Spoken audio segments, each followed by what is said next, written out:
Ya hemos visto los sistemas de primer orden, cómo es el comportamiento mediante una exponencial a su régimen permanente. Hemos visto cómo son los sistemas de segundo orden, que aportan la diferencia importante de que podemos tener dos polos complejos conjugados y eso da lugar a una exponencial que multiplica una senoide, es decir, de una forma oscilatoria van a su régimen permanente con una exponencial que, si es estable, va a decrecer su valor en el tiempo. Y ahora vamos a ver qué pasa si el sistema, como es habitual, es de mayor orden que el segundo orden, es decir, un sistema que tiene muchos polos o un sistema que incluso tiene varios ceros, es decir, que tiene varios órdenes de derivadas en la entrada. Vamos a ver cómo se comportan estos sistemas de orden elevado, es decir, un sistema con muchos polos y muchos ceros. Y vamos a ver que en esos sistemas, en muchos casos, vamos a poderlos aproximar por el comportamiento de un sistema de orden reducido, es decir, por un comportamiento de un sistema que tiene pocos ceros y pocos polos. Puede ser un sistema de segundo orden o un sistema de orden con algún matiz de un polo adicional o de un cero adicional. Vamos a ver cómo se comportan estos sistemas. En primer lugar, vamos a ver si a un sistema de segundo orden, como el que tenemos aquí puesto, un sistema de segundo orden oscilatorio, este sistema, como se puede ver, tiene dos polos complejos conjugados que tienen abscisa -1 y que tienen ordenada más menos 3j. Es decir, que la frecuencia de oscilación es de 3 y que tiene una exponencial que decrece con una constante de crecimiento de -1. Pues bien, si a este sistema, que es de segundo orden simple, cuyo comportamiento ya conocemos, le añadimos un polo adicional, como es este caso, ese sistema pasa a ser un sistema de tercer orden, del cual vamos a analizar su comportamiento. Y vamos a analizar su comportamiento en función del valor de t. Nos fijamos que t está puesto de tal forma que para cualquier valor de t, la ganancia total de este sistema de tercer orden sigue siendo la misma que antes, es decir, la ganancia vale 1. Si aquí hacemos tender S hacia 0 para calcular la ganancia de este bloque es 1, es decir, no aportamos ganancia total al sistema. Luego, para ningún valor de t se altera el valor de la ganancia de este sistema. Lo único que estamos haciendo es, para distintos valores de t, añadir un polo adicional que está situado justo en menos 1 partido por t.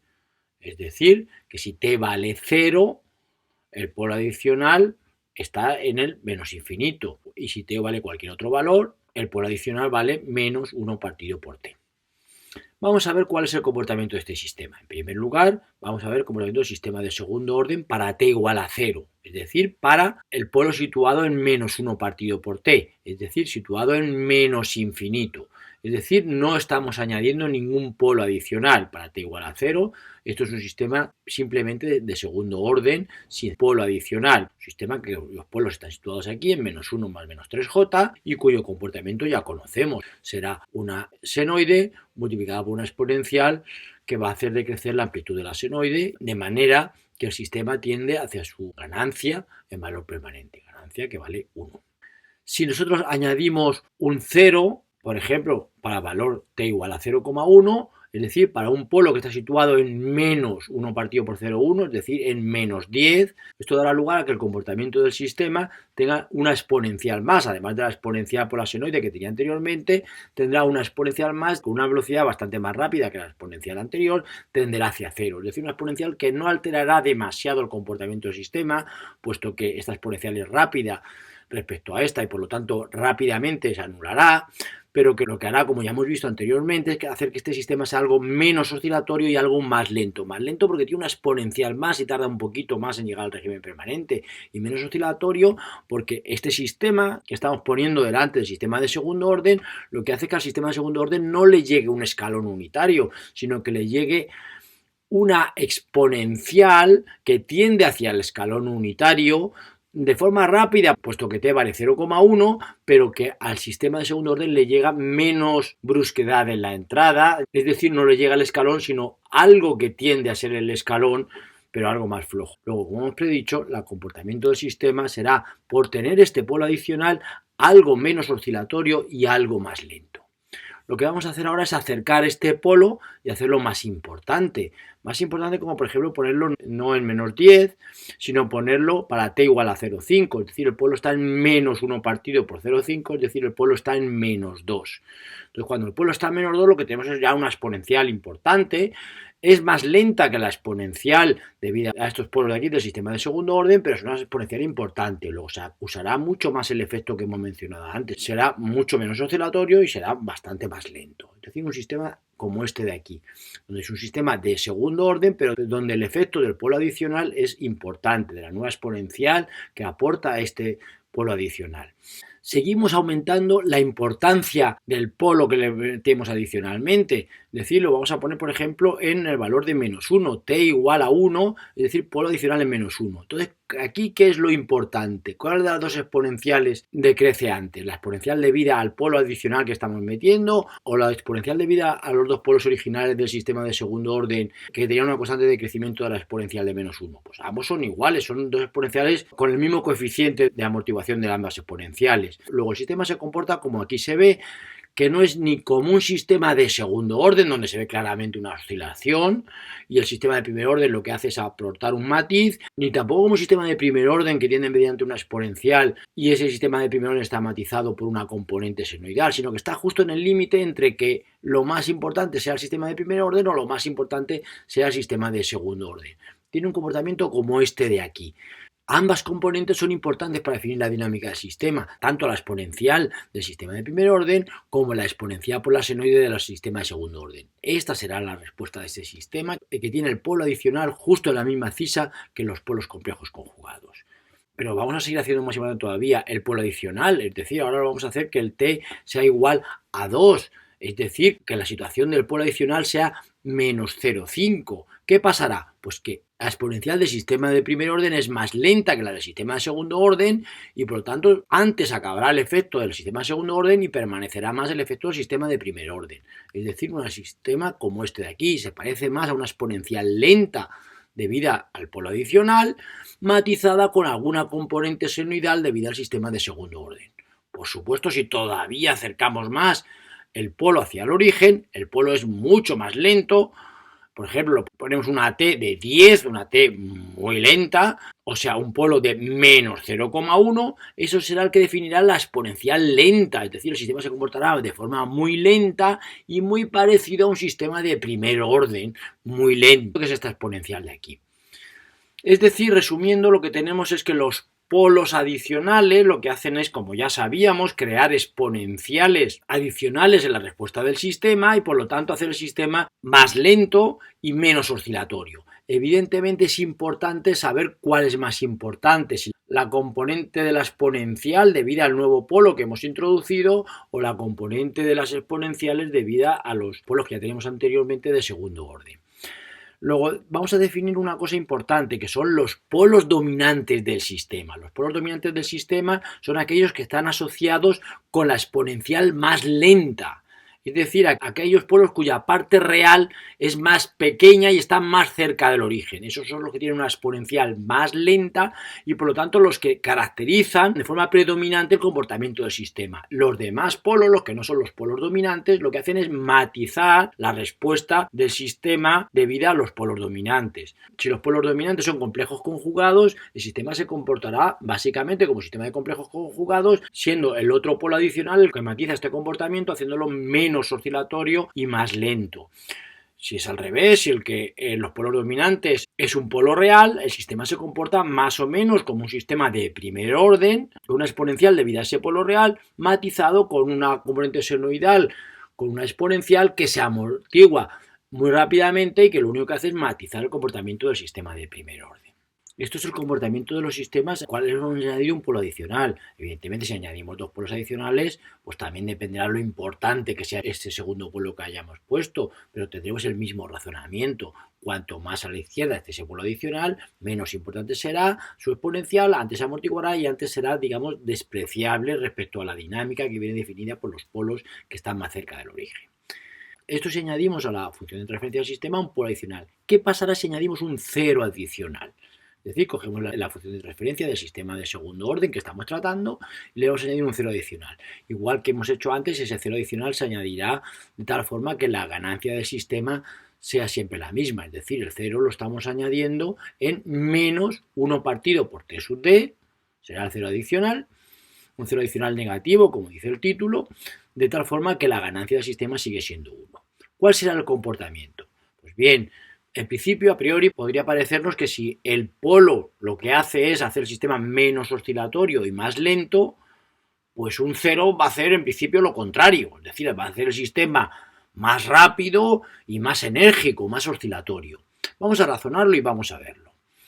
Este sistema con el 0 adicional es exactamente equivalente a este sistema de aquí, que es el sistema de segundo orden, donde estamos multiplicando en serie por 1 más T sub D por S. Es decir, ¿qué es lo que estamos obteniendo ahora realmente a la salida? Realmente a la salida estamos obteniendo la salida del sistema de segundo orden simple que conocemos perfectamente, más T sub D veces la derivada. Es decir, si T sub D es muy pequeñito, estamos sumándole un poquito la derivada. Evidentemente, si T sub D es elevado, le estamos sumando una cosa importante, le estamos sumando la derivada multiplicada por un número grande. Vamos a ver cómo es el comportamiento de estos sistemas a medida que T sub D se va haciendo más importante. Es decir, va siendo más grande. Es decir, el 0 adicional está cada vez más situado más cerca del origen. Vamos a ver cómo se comporta este sistema. Primero vamos a ver el sistema original de segundo orden con T sub D igual a 0, es decir, no aparece ningún 0 adicional y se comporta, pues como ya lo sabemos, un sistema de segundo orden clásico, igual que el que hemos visto en la transparencia anterior, con una sobreoscilación de aproximadamente de algo más del 30% y que se amortigua en el tiempo y tiende hacia su valor en régimen permanente. Vamos a ver si T sub D vale, por ejemplo, 0,1, un valor pequeñito. Le vamos a sumar poco a la señal anterior. Vamos a verlo. T sub D igual a 0,1. Lo que hacemos es sumar al comportamiento del sistema de segundo orden, le vamos a sumar 0,1 veces la derivada. La derivada es nula, como sabemos, en el origen, la derivada es nula en el pico, la derivada vuelve a ser nula aquí abajo, es decir, en estos puntos no le estamos sumando nada, porque estamos sumando T sub D veces la derivada y la derivada es nula. En el momento que la derivada cambia, va a valer 0, empieza a valer un valor elevado, aquí, por ejemplo, en el punto de inflexión es donde la derivada es mayor, es donde más le sumaremos. Y luego le sumaremos otra vez menos y aquí le sumaremos 0, luego pasará por este punto. Y le vamos a sumar un poquito al comportamiento del sistema de segundo orden simple, es decir, vamos a tener un comportamiento tal y como este.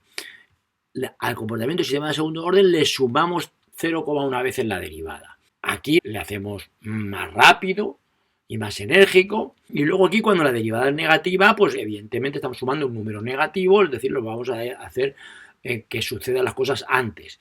Luego este será el comportamiento de un 0 poco importante, un 0 donde T sub D igual a 0,1, un 0 que está situado en menos 1 partido por 0,1, es decir, un 0 que está lejos del origen, que está en menos 10. Es un 0 poco importante y lo que hace es matizar un poco el comportamiento de un sistema de segundo orden simple, haciéndolo algo más rápido y algo más oscilatorio.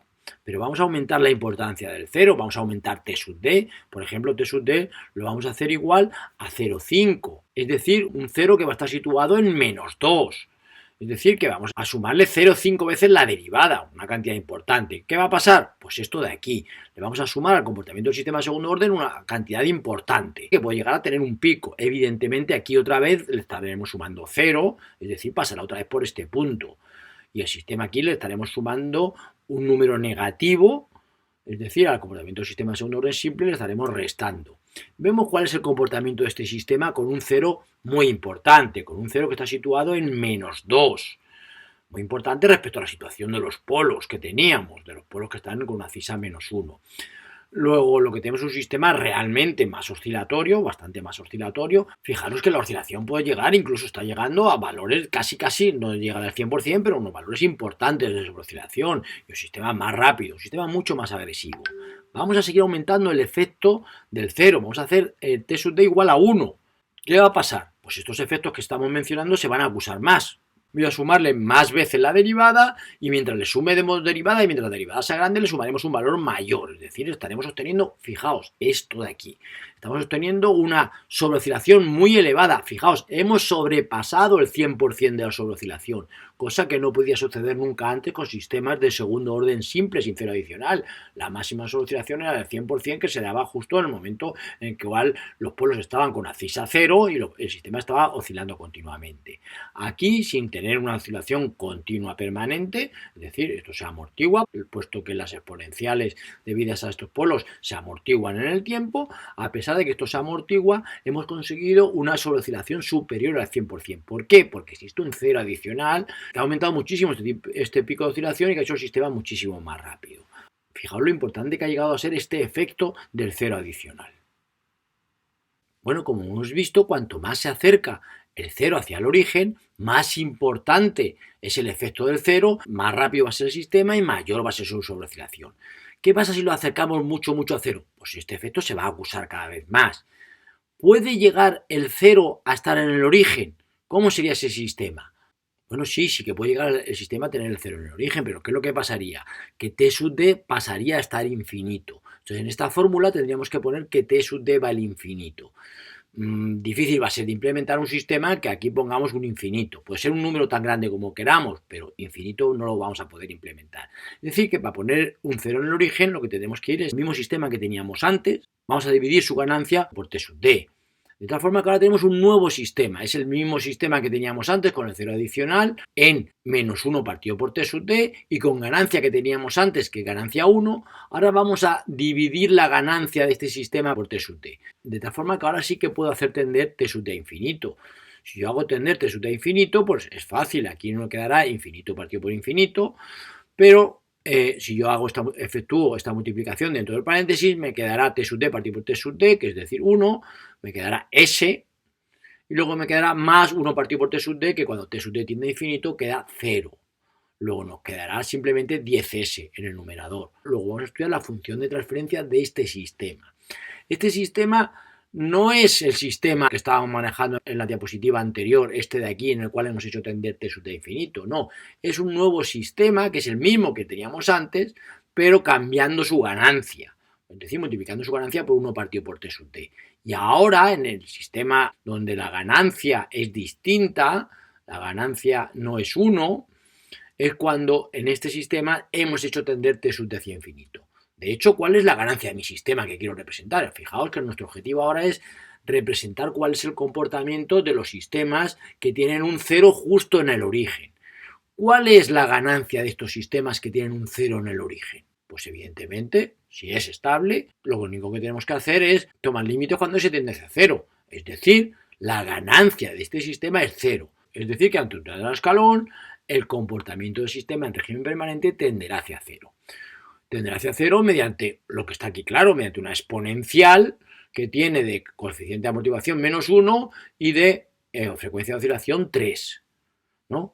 Es decir, estos son sistemas que tienen los dos polos complejos conjugados en la posición que ya conocemos y tienen un cero adicional justo en el origen. Y el comportamiento es el que hemos descrito. Es decir, un sistema con una senoide multiplicada por una exponencial, senoide cuya frecuencia conocemos que es 3, exponencial cuyo coeficiente de amortiguamiento conocemos que es menos 1 y tiende hacia el valor en régimen permanente que es su ganancia, es decir, 0. Es decir, que cuando los sistemas que añadimos un cero adicional, este desde 0 se va acercando hacia el origen, lo que va haciendo es lo que hemos visto en la transparencia anterior, haciendo una sobreoscilación muy elevada y haciendo un sistema muy rápido. Y cuanto más lo vamos a hacer hacia el origen, más se va acentuando este efecto. Y puede incluso llegar a estar hasta en el mismo origen. Pero en el mismo origen lo que estamos haciendo cuando lo ponemos en el origen es no poderlo representar porque se iría al infinito. La única manera de representarlo es cambiando la ganancia del sistema y haciendo que la ganancia del sistema esté multiplicada por 1 partido por t sub t para que podamos tomar límites cuando t sub t tiende a infinito, es decir, para que podamos tener un cero en el origen en el cual hemos cambiado la ganancia del sistema y no tiene la ganancia que tenían los sistemas anteriores, que era 1 permanentemente para cualquier valor de t sub t, sino que ahora hemos cambiado la ganancia al valor justo de 0. Luego estos sistemas tendrán un comportamiento tal como estamos viendo aquí. Ya hemos visto el efecto de un 0 cuando tiene una parte real negativa. Hemos visto incluso cuando ese 0 va siendo muy importante. Hemos visto incluso cuando ese 0 está justo en el origen. ¿Qué pasa si el 0 está en el semiplano positivo? Bueno, los polos siguen estando en el semiplano negativo, luego el sistema sigue siendo estable. Pero vamos a ver cuál es la repercusión de esos ceros en el semiplano positivo. Es decir, tenemos la misma expresión que antes, solo lo único que pasa es que ahora t sub d va a ser un valor negativo. Es decir, que el 0 va a estar en menos 1 partido por t sub d y como t sub d va a ser negativo, va a estar en el semiplano positivo.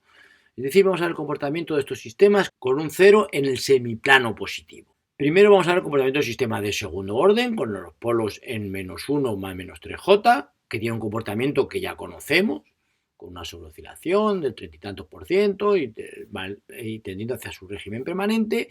Y ahora vamos a ponerle en serie el efecto de un 0 en el semiplano positivo, es decir, de un 0 con una T sub D negativa, para que el 0 esté en el semiplano positivo. Es decir, primero vamos a ponerle una T sub D negativa, pero pequeñita, por ejemplo, menos 0,1. T sub D igual a menos 0,1. Es decir, que el 0 está situado en menos 1 partido por 0,1, es decir, está situado en más 10. ¿Cuál será el efecto sobre la respuesta del sistema? Pues habrá que sumarle menos 0,1 veces la derivada. De nuevo, la derivada aquí vale 0, aquí no le sumamos nada, aquí tampoco. Pero en este intervalo habrá que sumarle un número negativo porque tenemos una derivada positiva, es decir, vendrá por debajo de aquí. Aquí veremos el comportamiento de estos sistemas. Es un sistema muy parecido al sistema de segundo orden simple, sin cero adicional, porque T sub D es un valor muy pequeñito, es decir, porque el 0 está muy alejado del origen y le sumamos un valor muy pequeñito de la derivada. Fijaos que le sumamos un valor negativo, como aquí en muy plano la salida del sistema de segundo orden, le sumamos un valor negativo que hace que incluso la salida baje por debajo de 0. Es decir, todo este intervalo donde la derivada es positiva, estamos sumándole un número negativo, es decir, haciendo que la salida sea más pequeña. Y aquí lo que hacemos es que la salida sea mayor. ¿Cuál será el efecto si el 0 se hace más importante? Es decir, si la T sub D tiene un valor más negativo, es decir, si el 0 se acerca hacia el origen. Por ejemplo, una T sub D que tiene valor de menos 0,5, es decir, un 0 situado en más 2. ¿Qué es lo que pasa? Que le estamos sumando un valor negativo mucho mayor. Es decir, que al comportamiento original del sistema de segundo orden simple le sumamos un valor más negativo, es decir, se acrecienta el efecto que teníamos antes. La salida de este sistema se distancia mucho más de la salida del sistema de segundo orden simple y va muy por debajo. Aquí vuelve a ser la misma que el sistema de segundo orden y aquí va otra vez por arriba. Fijaos que estos sistemas que tienen un 0 en el semiplano positivo, cuando se le mete un escalón unitario, tiende hacia el valor de la ganancia, pero antes de llegar al régimen permanente tiene un comportamiento incluso al contrario, es decir, al sistema le meto entrada, le meto escalón unitario. En vez de evolucionar el sistema en ese sentido, en el sentido del valor en régimen permanente, primero lo que hacen es ir en sentido contrario y después evolucionan hacia su valor en régimen permanente. Son sistemas que se denominan sistemas de respuesta inversa, sistemas con un 0 adicional en el semiplano positivo y que también se les denomina sistemas de fase no mínima. Eso tiene que ver con su comportamiento frecuencial que no lo estamos considerando en esta clase. Y en estos sistemas, ¿qué pasa si todavía 0 se hace más importante? Es decir, vamos a ponerlos en T sub D igual a menos 1. Es decir, mucho más importante que menos 0,5, es decir, casi tan importante como la cisa de los polos dominantes. La cisa de los polos dominantes, por supuesto, está en la parte estable, es menos 1, y ese 0 está en el semiplano positivo, es decir, más 1. ¿Qué es lo que pasa? Pues que todos estos efectos se acucian mucho más, tengo que restarle menos la derivada, es decir, tenemos que restarle mucho. Y estos sistemas tienen unos comportamientos de unas oscilaciones muy elevadas de sentido negativo, luego una oscilación también elevada en el sentido positivo cuando tiende hacia su valor en régimen permanente, y son sistemas en los cuales el 0 tiene muchísima importancia a medida que se acerca hacia el origen. Evidentemente, cuanto mayor sea T sub D, es decir, cuanto más se acerque el 0 hacia el origen, este efecto será mucho mayor. Y lo mismo que antes, si lo ponemos en el origen, T sub D vale infinito, y esta fórmula no nos vale, porque esta fórmula significaría sumar al infinito, es decir, que no podríamos ni representarlo, o sea, ese sistema sería el infinito. Es decir, que para ponerlo en el origen lo que tenemos que hacer es dividir por T sub D para poder representar un sistema con 0 en el origen y con una ganancia que no es 1, es decir, una ganancia que es 1 partido por T sub D, es decir, una ganancia que vale 0. Bueno, estos sistemas que pueden parecer muy raros y que de hecho son raros, no son habituales, pero existen en la realidad. Son sistemas como, por ejemplo, en el control de la altura de un calderín, de una central térmica. Cuando yo inyecto más agua dentro del circuito del calderín, por un efecto de calibración, lo primero que hace es bajar la altura en el calderín y después, evidentemente, como metió más agua en el circuito, pues lo va a subir la altura. Luego, son sistemas que son un poquito complicados para los sistemas de control, como ya veremos más adelante. Pues estos son sistemas que el sistema de control se cree que va mal porque ve que va alejándose del comportamiento deseado y por lo tanto le mete más entrada, y como le mete más entrada, como luego el sistema va a recuperar de forma natural su valor en régimen permanente, pues el sistema pueden hacerse muy oscilatorios, incluso inestables, si aplicamos un control clásico. Esto ya lo veremos más adelante. Luego estos sistemas hay que tener mucho cuidado a la hora de controlarlos.